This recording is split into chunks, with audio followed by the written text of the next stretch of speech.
సాయిరామ్. సమర్థ సద్గురు సాయినాథ్ మహారాజ్కి జై. సాయి భక్తులందరికీ నమస్కారం అండి. మన బాబా గారి దయ వల్ల మనందరం బాగుండాలి, సంతోషంగా ఉండాలి అని చెప్పి మనస్ఫూర్తిగా కోరుకుంటూ ఈరోజు వీడియోలో మనం చూడబోయేది ఏంటి అంటే, తల్లి ఈ గురువారం నాడు 27 అలాగే 11 2022 అంటే ఈ గురువారం నాడు నీకు 2 శక్తులను ప్రసాదిస్తున్నాను. ఒక్కసారి నీ సాయి చెయ్యిని పట్టుకోమ్మా, ఒక అద్భుతం జరుగుతుంది చూడు అని చెప్పి బాబాగారైతే మన కోసం ఒక మంచి సందేశాన్ని అయితే తీసుకొచ్చేసారండి. ఈ గురువారం నాడు బాబాగారు మనకు ఏ అద్భుతాన్ని చూపించబోతున్నారు అనేది ఆయన మాటల్లోనే వినే ముందుగా మన ఛానల్లో కొత్తగా ఎవరైనా వీడియో చూస్తూ ఉన్నట్లయితే ప్లీజ్ సబ్స్క్రైబ్ చేసుకోండి ఫ్రెండ్స్. కొంచెం సపోర్ట్ చేయండి. వీడియో మీకు నచ్చితే కనుక లైక్ చేసి షేర్ చేయండి, కామెంట్ చేయండి. ఇక వీడియో చూడబోయే ముందుగా మనకు తెలిసిన గురువుగారండి, షిరిడి సాయిబాబా ఆశీస్సులతో జ్యోతిష్యం చెప్తున్నారు గురూజీ సుబ్రహ్మణ్యం రాజు గారు. నెంబర్ 1 వశీకరణ స్పెషలిస్ట్. వీరి మొబైల్ నెంబర్ 9908224144. ఎలాంటి ప్రాబ్లం ఉన్నా సరే కేవలం ఫోన్ ద్వారా పూజలు చేసి పరిష్కరించేస్తారు. నేరుగా వెళ్లాల్సిన పని లేదు. పర్సనల్గా మీట్ అవ్వాల్సిన అవసరం కూడా లేదు. ఉన్న చోటనే కదలకుండా, మూడో కంటికి తెలియకుండా మీ మొండి సమస్యలను సైతం మీరు పరిష్కరించుకోవచ్చు. ప్రేమ, పెళ్లి, ఉద్యోగం, రాజకీయం, విదేశీ ప్రయాణం, ధనం నిలకడగా లేకపోవటం, భార్యాభర్తల మధ్య గొడవలు, ఆస్తి తగాదాలు, అప్పుల బాధలు, స్త్రీలు పురుషులు ఎటువంటి గుప్త సమస్యలున్నా సరే నెంబర్ 1 వశీకరణ స్పెషలిస్ట్.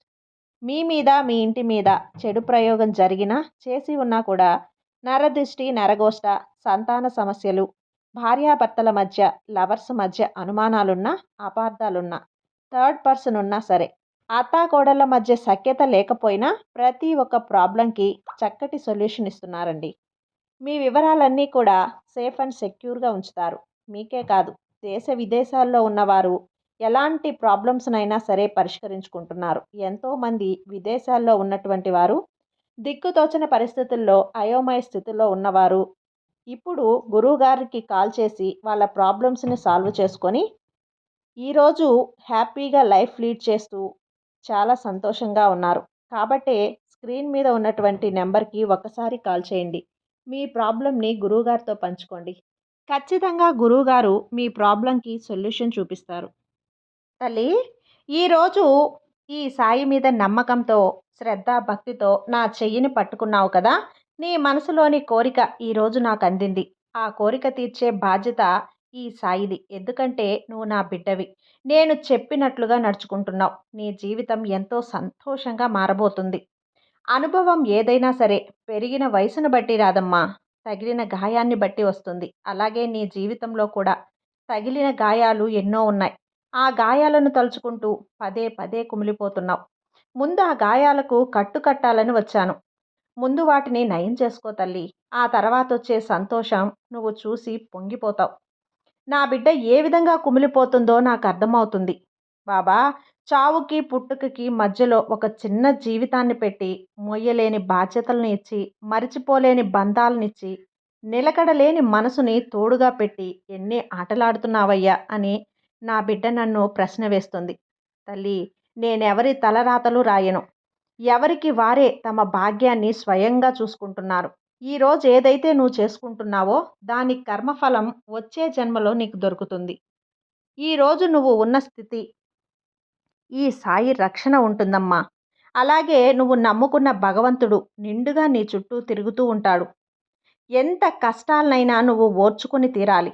అలా ఓర్చుకుంటేనే నీ జీవితంలో పాఠాలు నేర్చుకోగలుగుతావు. ఒక భగవంతుడు తప్ప నిన్ను రక్షించేవాడు ఎవ్వరూ లేరు. అందరూ అవకాశవాదులే. ఓపికతో శరణవేడు. చివరికి నిన్ను కాపాడేవాడు ఆ ఒక్కడే. ఎప్పటికైనా పరమశాంతి కలిగించేవాడు ఆ భగవంతుడు. అహం ఎక్కడ ప్రారంభమైతే భగవంతుడు కూడా అక్కడే ఉంటాడు. వారి పతనం కూడా అక్కడే ప్రారంభం చేస్తాడు. క్రమశిక్షణ లేని మనసు జీవితాలను నాశనం చేసి సంబంధాలను అస్తవ్యస్తం చేస్తుంది తల్లి. ఎప్పుడు కూడా నా బిడ్డలు క్రమశిక్షణగా బ్రతకాలన్నదే నా కోరిక. జీవితంలో ఎలాంటి కోరికలు లేకుండా, ఉన్నది కాదనుకోకుండా వాటిని సర్దుకుంటూ జీవితాన్ని ముందుకు సాగిస్తేనే అది సంతోషకరమైన జీవితం అవుతుంది. రోగాలకు భయపడి తినడం మానేస్తారు. రక్తపోటుకు భయపడి ఉప్పు మానేస్తారు. కానీ దేవుడికి భయపడి పాపాలు మానరే? మరి అలాంటి పాపాలు నువ్వు చేస్తూ చేస్తూ ఎన్ని కర్మను అనుభవిస్తున్నావు? నీ జీవిత కాలం సరిపడినంత అనుభవం నీకు కలిగిస్తున్నాడు ఆ భగవంతుడు. మరి ఇంకా పాపాలు చేస్తూ ఉంటావా? తల్లి, ఎక్కడ ఎలాంటి తప్పులు జరగకుండా నీ జీవితం సుఖమయం చేయటమే నా బాధ్యత. నువ్వు మంచి దారిలో నడవాలన్నదే నా కోరిక. ఎవరి కళ్ళతోనూ నువ్వు దాహం తీర్చుకోకూడదు. ఎవరి కర్మ ఫలితమై తిరిగొచ్చి నీ కడుపున మంట పెట్టక మానదు. ఏదో ఒక రోజు ఇది జరిగే తీరుతుంది. సంపదకు కేవలం డబ్బు మాత్రమే అవసరం కాదు. మంచి ప్రవర్తన, మంచి పనులు చేస్తే వ్యక్తి నిజంగా ధనవంతుడు. ఈ లక్షణాలు లేని వ్యక్తి ఎప్పటికీ పేదవాడిగానే ఉండిపోతాడు. కాలానికి, కర్మకు జ్ఞాపక శక్తి చాలా ఎక్కువ. ఎంతకాలం తర్వాతైనా సరే మనిషి చేసిన మంచి చెడులకు అవి ఫలితం ఇవ్వకుండా వదిలిపెట్టవు. ఎప్పుడైనా సరే నువ్వు మంచి మార్గంలో నడిచి మంచి పనులు చేసి బుద్ధిగా ప్రవర్తిస్తూ అందరితోనూ కలిసిమెలిసి ఉంటే నీ జీవితం ఎంత సంతోషంగా ఉంటుందో. రాబోయే జన్మలో కూడా నీ జీవితం అలాగే ఉంటుంది. నిత్య సంఘర్షణలతో సతమతమయ్యే మానవుని మనస్సు ఒక కురుక్షేత్రం లాంటిది. శరీరమే రథం, దానిని నడిపించే ఇంద్రియాలే అశ్వాలు. సమస్యపూరితమైన అహంకారమే అర్జునుడు. పరిష్కారం చేసే బుద్ధి, వివేకాలే కృష్ణుడు. తల్లి, ఒకరు నీకు చెడు చేసినంత మాత్రాన నువ్వు వారికి చెడు చేయనవసరం లేదు. వాళ్ళే చెడ్డిపోతారు. కొలనులో నీటి ప్రశాంతతను రాయి తాత్కాలికంగా చెడగొచ్చు. కానీ కాసేపటికి నీరు తేరుకొని నిర్మలంగా ఉంటుంది కదా. రాయి మాత్రం అడుగునే ఉండిపోతుంది. జీవితం కూడా అంతే. ఎవరూ చూడటం లేదు కదా అని అక్రమాలకు దిగేవారిని, మనల్ని చూసే సాక్ష్యాలు ఉన్నారని మర్చిపోవద్దని భాగవతం హెచ్చరిస్తుంది. ఎక్కడో పరలోకంలో కాదు, ఇక్కడే ఈ లోకంలోనే అనుభవిస్తాం. వేసిన విత్తనం చెట్టవడానికి కాలం పడుతుంది. చేసిన కర్మకు ఫలం అనుభవించడానికి దాని సమయం అది తీసుకుంటుంది. నువ్వు ఓపికతో ఓర్చుకుని ఉండాలి. సమయం అంటే ఇష్టం ఉన్నప్పుడో లేక మనతో అవసరం ఉన్నప్పుడో మనలో ఎన్ని లోపాలున్నా మనం మంచివారిలాగే కనిపిస్తాం. అదే మన మీద ఇష్టం తగ్గిపోయినో లేక అవసరం తీరిపోయాకనో కారణాలు దొరకకపోవటానికి ఏదో ఒక తప్పు వెతికి మరీ దూరం చేసుకుంటారు ఈ జనం. తల్లి, మనం ఒకరిని అవమానిస్తే అది మనకు తిరిగి వస్తుంది. ఒకరిని అభిమానిస్తే వారిలోని మంచితో పాటు లోపాలను కూడా మనం స్వీకరించగలగాలి. అప్పుడే స్నేహమైన, బంధమైన బలంగా ఎప్పటికీ నిలిచి ఉంటుంది. ప్రపంచంలో లోపం లేని వ్యక్తి ఎవరూ ఉండరు కదా. మరి నీ చుట్టూ అలాంటి వ్యక్తులుంటే గనక నువ్వు మార్చుకోవడానికి ప్రయత్నం చెయ్యి. ఒకవేళ వాళ్ళు మారలేదు అంటే అక్కడే వదిలేసేయి. వాళ్ళ ప్రవర్తన, వాళ్ళ అనుభవానికే వదిలేద్దాం. నువ్వు చెప్పింది నమ్మడం మాత్రమే కాదు తల్లి, నీ గురించి ఎప్పుడు ఏం చెప్పినా నమ్మకుండా ఉండేవాడే నీ నిజమైన స్నేహితుడవుతాడు. నీ జీవితంలో ఎలాంటి బంధాలు, బాంధవ్యాలు ఉన్నా వారు నీకు ఆత్మీయులుగా నీ చుట్టూ ఉన్నట్లయితే వారిని ఎప్పటికీ దూరం చేసుకోకు. నీ జీవితం మీద అత్యంత ప్రభావం చూపిన వ్యక్తులు నీతో అతి తక్కువ కాలం మాత్రమే ఉంటారు. అది నువ్వు నమ్ముతున్నావు. అక్కడికి వారు రుణం తీరిపోయింది అని అర్థం చేసుకో. ఎవరి మీద అతి ప్రేమ చూపించవద్దు. అతి జాగ్రత్త కూడా తీసుకోవద్దు. ఎందుకంటే ఉచితంగా లభించే వాటి పట్ల మనిషికి చులకన భావం ఎక్కువగా ఉంటుంది. జీవితంలో ఒకటి గుర్తుపెట్టుకోవాలి. మన కన్నీరు తుడవడానికి చాలా చేతులుండొచ్చు, కానీ ముక్కు తుడవడానికి ఎవరూ ఉండరు. అందుకే వర్షంలో తడవకుండా చూసుకోవాలి తల్లి. కులం, మతం, ఆస్తులు, అంతస్తులు, కట్నాలు, కానుకలు, జాతకాలు, గోత్రాలు అన్నీ సరిచూసుకొని సంతృప్తి చెందిన తర్వాతే మన దేవుడు అనండి. ఎవరినైనా కలిపేవాడు పైవాడు అంటూ నెపం మొత్తం దేవుడిపైన తోసేస్తారు. కానీ మనసులో వారికి ఉన్న భావాలు మాత్రం అలాగే ఉంటాయి. ఎవరి దృష్టి ఏ విధంగా మారుతుందో ఎవ్వరూ ఊహించలేరమ్మా.